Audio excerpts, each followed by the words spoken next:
Want any interruptions for that? A media conference, please. Holyfield, you did something. And we'll start with a comment from championship coach Kyle Keller. That was a great night for our school and great night for these players, and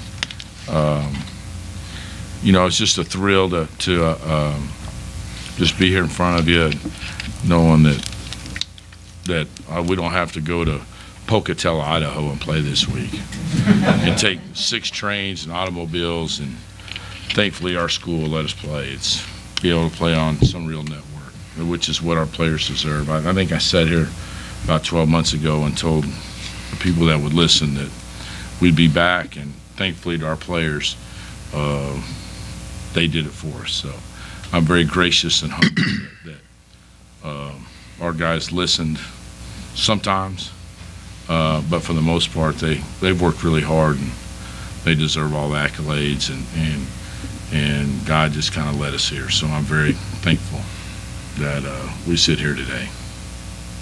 But when we're not done. No, you're not.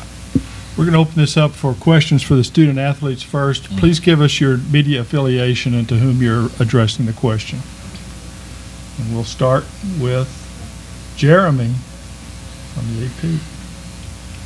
Jeremy Rakes, AP. TJ, down 6 there, 5.5 to go. You guys hit one shot in 12 minutes. What changed over the last 5.5 minutes for y'all to pull this one out? Oh man, I guess it's our seniors. Our seniors played a big role in that. They just motivated us, told us, kind of reminded us how much time was left in their career if it ended tonight, and I feel like that motivated us to play harder, to give it more than what we had or what we thought we had. Okay. All right. Brent. Brent, Mr. Chronicle. TJ, describe to us when you were chasing the confetti, what was going through your mind? Chasing the confetti, man. Like I was a little kid chasing snowflakes. I don't know. It snows a lot in Albuquerque. It does. Have you been to Albuquerque before? I have. I hadn't spent many snowy nights there. But yep, it has hot summers, cold winters. But yeah, I don't know. It's just showing my personality a little bit. I'm not a dud. You are no dud. I know. That's for sure. I don't like being around duds, yeah. That's for sure. Was there a question in there? Okay, you got it? Yeah. Okay, you got what you want. Isaac Meadrower, the Sawmill. Kevon, Coach Keller the first night said he challenged you this week when your shot wasn't going in to do other things to contribute to this team. Well, what have you done over the last 3 days that helped put your team right here today? I would just say keep a positive mindset all times. You know, me being young, you know, I always try to keep a positive mindset and just uplift my team, rebound, make plays for others. As long as we win, I'm happy. So I thought his defense got better each game, and I thought he was went back to being a defender like he was a year ago. I thought he got it's easy as a young player to become one-dimensional. He scored so easy earlier in the year, and then people don't know this, and we didn't make it public, but he has a severe nerve damage deal in his leg where a drop foot almost. It cost most people months and months and months, and he fought through it and got back after a couple of weeks. And that throws everything off with your game, with your shot. And he thought the only way he can help us, his value is not in him scoring. His value is in so many other ways. And you know, when you have selfless thoughts, then your game becomes a little bit easier. And he had the biggest shot in the game on that baseline that Charles hit him with. But he's got the courage as a young underclassman to make shots like that for us. Okay, Isaac. TJ, you've been here before, but back then you were a freshman. Now you're the guy, the tournament MVP. What's the difference between the feelings you have tonight versus where you were here a couple of years ago? I mean, same feelings. I'm pretty excited to go to the tournament. The difference is I'm taking on more of a leadership role this year than when I was a freshman, but I don't know, it's just exciting to be back in the tournament. You were the tournament MVP? I don't know why. Who votes on that? They sleep on UT. KTRA TV.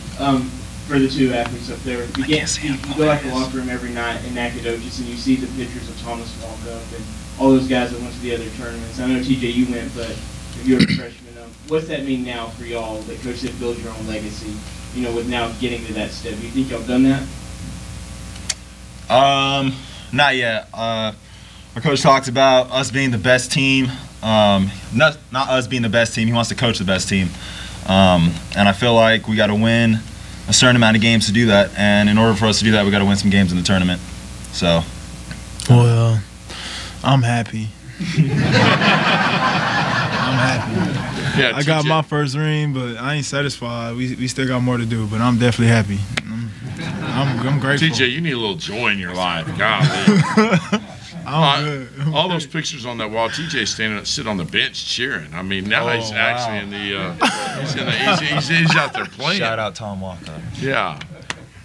Oh, but that's how I have challenged these guys. We've lived off everybody else since we've been there. Sure, we won however many games. Was it 28 tonight or whatever? But we've lived off everybody else since we've been there. You know, I mean, you know, we 46 games in 2 years or whatever it is, but we haven't done anything. And tonight we won the tournament, but these guys are thirsty to win more. And that's why I'm blessed to be here. That's one of the things we talked about. That's why Kevon could have gone 100 different schools. That's why TJ came here. You know, this isn't, our season is starting. We're starting. That's the way our guys think. They'll celebrate, enjoy it tonight, but you guys have given us a taste. If playing the NCAA tournament just to make it, that's not where our university or our administrators or whatever have just said, hey, we made the tournament. Let's just go show up. You know, I don't know what our draw is, but we're excited to play whoever it is, and we're going to try to give them our best shot. Jeremy. To the athletes, the Southeastern Louisiana coach called SFA the Kentucky of the Southland Conference. Fourth NCAA tournament berth in 5 years. What does that mean to y'all as athletes, but also just to carry the legacy, I guess you could call it, for the school? Kevin? Kevon. But, okay. It's a great feeling. Too. Yeah, I don't know why people call me that, but it's a great feeling. You know, we grateful. You know, we give all the glory to God, and you know, we just come out and try to play with a chip on our shoulder every night. You know, I guess we gain respect for that. So. TJ. Yeah. I don't know. It starts with our culture. That just motivates us more, because we know we're working hard, but when other people say it, it kind of inspires us to keep going. So. Okay. Jeff Autry, KTRE. What did you guys think of that Sea of Purple tonight? Fans helped us win. That's what it was. We had a home game. It was a home game, so it was great. Couldn't have done it without our crowd. Best fans. Brent? Kevon, take us through that three-pointer from the baseline. The coach said this was the biggest shot of the game. Well, I just try to play with confidence every position I'm out there. And, you know, I just stepped up, made a big shot. And, you know, that's really it. I'm just happy I made it.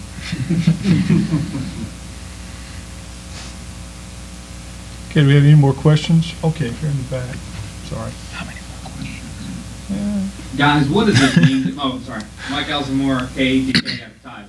Guys, what does it mean to you to have coach say that, hey, we're not done, and then up there cutting down the nets, he said, you know, hey, you know, we're not done. You know, you guys want to win some more. How much does it mean to you to have your coach really push you guys to achieve for more? Well, like I said, I'm happy, but I'm not satisfied. Neither one of us is. We plan to go way farther than we have now. We just grateful we won the tournament. For the fans, really, they deserve it. And just trying to keep a good culture here. Yeah, we're not satisfied. We're grateful. Our coach isn't satisfied because we want to do more, and it starts with our coach. So, because he's our leader. He's the head of the snake. And when they're sleeping, that snake's crawling up around their neck. Trust me. If they ain't doing right. Okay, do you have any more questions for the student athletes? Okay, guys, go celebrate. Celebrate.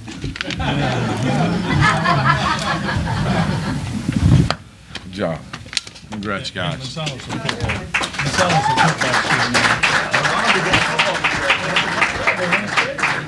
Hey, TJ, I think you left this. I don't know who voted on you, but you left it. Appreciate it.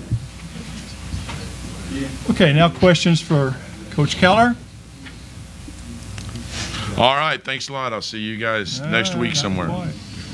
Coach, I think there was a 21-2 run they had. What do you do when that's going on, and how do you coach through that? A lot of prayer.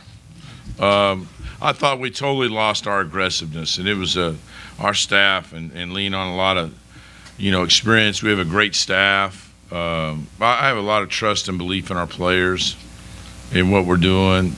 We were just Southeast took us out of everything we wanted to do. We were content for a while just to grab rebounds, or content for a while to just push the ball up and just walk it up the court. And if anybody's watched us play before, we're averaging 80-some points a game, and it became, instead of a horse race, it was a mule race, and we're not very good with mules. So we played to their pace, to their credit. They got the game going the way they wanted it to go. I thought we started out well the first and the second half, and it was almost too easy, and then we ran in mud. We became a mudder. I hate to keep using horse analogies, but we weren't very good, and they made it that way. And I give them all the credit in the world. And then late in the game, I just told them, we got down. I said, guys, this is really good for us. We need it. It's only going to make a better memory when it's over with for our team, and I think it will. I believe that. I believe it'll be a better memory, because anything in life is worth really earning if you really, really, really appreciate it. If it had been gone the other way like it's gone the first two nights here, we wouldn't have really appreciated this victory. But now I think our guys will really appreciate what they've accomplished. Isaac? During that run, there were 3 timeouts. I think you called. What was different about the last one that kind of sparked that? If you guys were down 6, and that's when they come back to tie it and force them to timeout. I could spell desperate.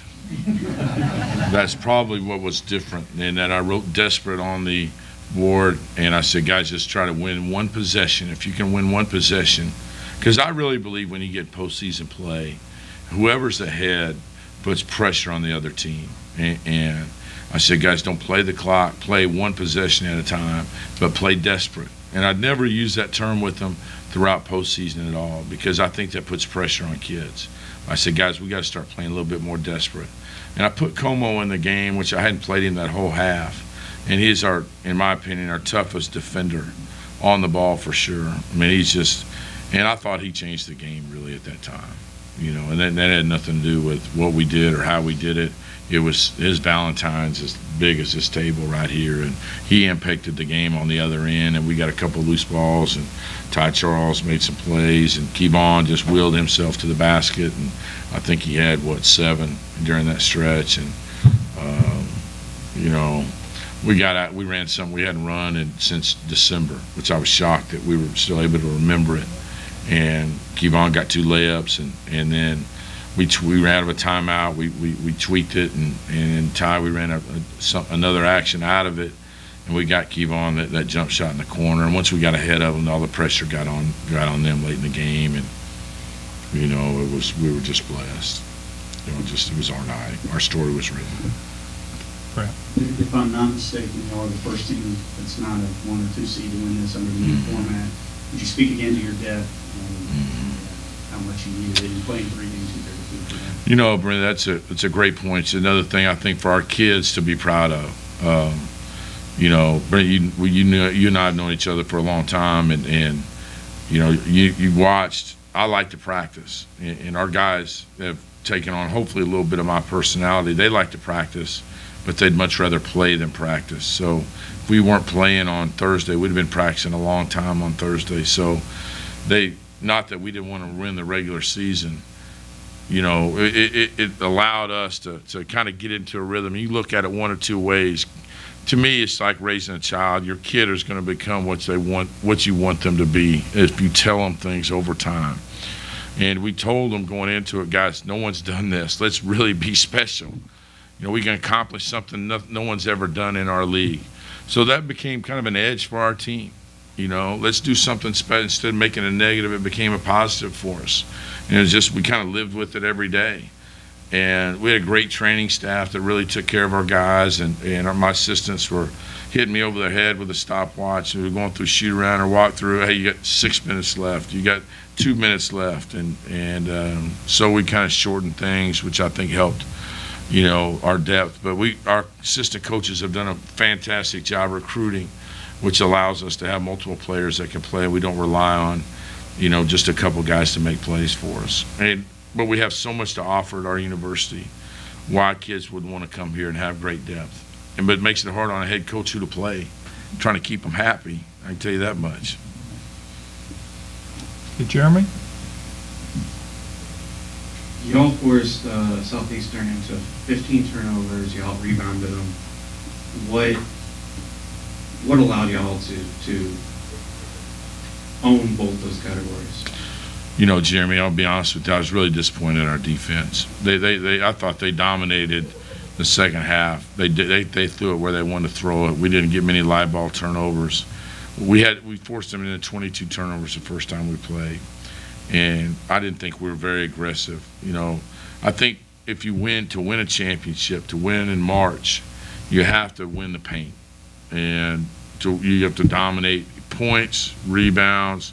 The physicality of your team has to, you have to, I don't care how big you are, but the will of your team has to overcome the other opponent, whoever it is. And I saw a little frustration in them early, but we could not gain on that emotion as far as getting out and passing lanes and getting easy baskets. It's hard to score this time of the year. Don't think that those kids are, when they go home, you know, like when I played or whatever, I didn't have a cell phone. You know, my daughter, who's 11, she may be on her second cell phone or iPad. So social media is so important. Everybody's telling them, hey, if you win tomorrow, you're going to the NCAA tournament. So they're thinking about it. You know, you just can't block out distractions. And so the pressure becomes tight, and they start looking at the scoreboard, and you almost wish there wasn't a scoreboard, and they're just playing for a possession. Because if you win the paint and you don't give up threes, you're going to win the game, I believe. And we couldn't even get to the free throw line. I mean, our guys were, I didn't think were very tough tonight. In a game that with the highest stakes for our university. But we made some. Kevon was a man-child in the last 6 or 7 minutes. Como was a man, and Holyfield played great for 3 nights. He did deserve being the MVP. He rose up and he played great. Okay, we have time for one more question. In the back. Coach, all year you talked about you talked about Katie first. Katie. It's all we've talked about. But we asked you about the NCAA tournament with you scheduling those SEC games in there that you performed great in. Where do you think this team deserves to go when the selection committee meets tomorrow and sees SFA in there? You know, I really don't care who we play. I think we play good enough teams and we've seen enough different styles that we can adjust to anything because we're not changing. We're going to be who we are. And somebody's going to have to adjust to us. But I do have one thing I wish they would happen. Not that, even though our conference commissioner might be on the basketball committee, but somehow if we could ever get a favor some way and we could land in Dallas and have about 7,000 or 8,000 people dressed in purple. I had this dream this year that we would play in Dallas, and somehow we could win 2 games, and it would just be lined up just like Hoosiers driving back to Nacogdoches. And somehow we end up playing in the second week. And I had that dream one night. It was amazing. And I'm not quitting on that dream. I just believe it. And I think if you just will your team into certain things and you can will it, I'm not going to stop that dream until tomorrow night, but I just believe, I don't care who we play. They've had great success here. Brad had unbelievable success here of their style of play, taking superior talent, so to speak, because they look bigger, can shoot faster, or quicker, or whatever, But the greatest talent you can have, I don't care if it's on the basketball court or whatever it is your Valentine. It's your heart. That's the greatest talent that any person can have. And if your heart's the greatest, then you have a chance and you're going to win. And I just think that I like our kids' hearts. I think they have pretty good hearts. We've done a good job with that. If I can say one thing before I leave, and I'll try, not going to look at him because I'll get emotional. But our outgoing athletic director, Robert Hill, and our president, President Patillo, but Robert Hill, who's leaving here in a couple of months, gave me this opportunity, and with others. But I've worked hand in hand with him for 2 months, and I'm a big crier. Everybody in my family who's in here knows this. I'm going to try not to cry. But I hugged him after the game. I went to him as the first person I saw, and I wanted to win this game so much for him and our players. Not for me. I've been 28 years. I've played in a lot of NCAA tournaments and Final Fours and all kinds of stuff, but never as a head coach. But I wanted to win this for him because it's his last time. And I love him, and he means so much to me personally and my family. And he's done so much for us. But not just me. He's touched thousands of kids. He'll be an irreplaceable man because of his heart and who he cares about. And he is a special human being because of his tree of touching this student athlete here who this maybe went on to coach or teach, and then his tree's like this. And I don't think you understand how athletics touches so many people's lives throughout their life. And that's the kind of leader we've had at our university and why we've been so successful. But Robert Hill is a special man. I've been around a lot of athletic directors, and I'll say this because I'm the coach here. I tried to get the job when Brad got it. Thank God you hired him. Did you make a right decision then? But I am gracious and honored to have been led by him while he was here, and he hurt my feelings when he said he was leaving, quitting on me. But when I went over and talked to him, he said one thing to me, and he's so right, that God put us together. And God did put us together, and I'm so humbled and honored to have been led by him. And I know he's not going anywhere, and he says that, but our hearts are connected, and he's a special man. And Mr. Hill, I do thank you. Thank you very much. Thank you. Thank you, Kyle. And the pride of Canadian. That's right.